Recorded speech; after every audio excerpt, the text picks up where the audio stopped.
Not too long ago, I was inside of Market Street grocery store and I purchased a cup of coffee. I grabbed a newspaper to read for just a few moments, intended to put it right back.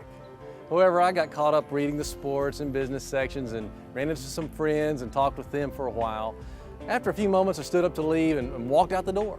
Almost to my car, I realized I was carrying the newspaper that I had not yet paid for. Now, I was in fear of seeing a headline, "Local Minister Shoplifter." And my heart began to race, and so I just ran right back inside as quickly as I could, trotted back to the store and put the newspaper right back into the stand. Now, thankfully, I was able to get it back into place before I became an official robber. We all know that robbery is bad. We teach our kids to be honest and not to steal.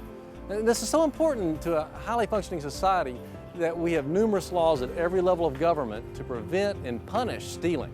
God made His instruction very simple in the Ten Commandments: "You shall not steal." We consider ourselves honest people and wouldn't dream of robbing someone and breaking that commandment or any laws. But are we being honest with God about our money?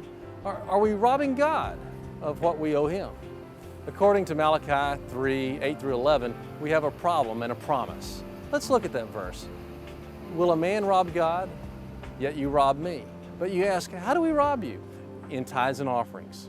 "You're under a curse, the whole nation of you, because you are robbing me.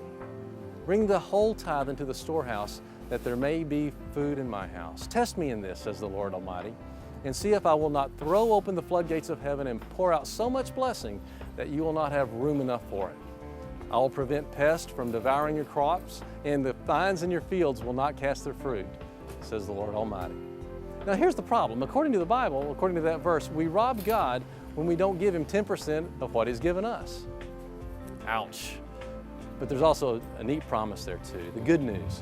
This same verse is amazing in its promise. God says that if we do give 10%, also called a tithe, then we can expect Him to open the floodgates of heaven and to bless like crazy. Financially, we're given a choice. Number one, give 10% and get incredibly blessed.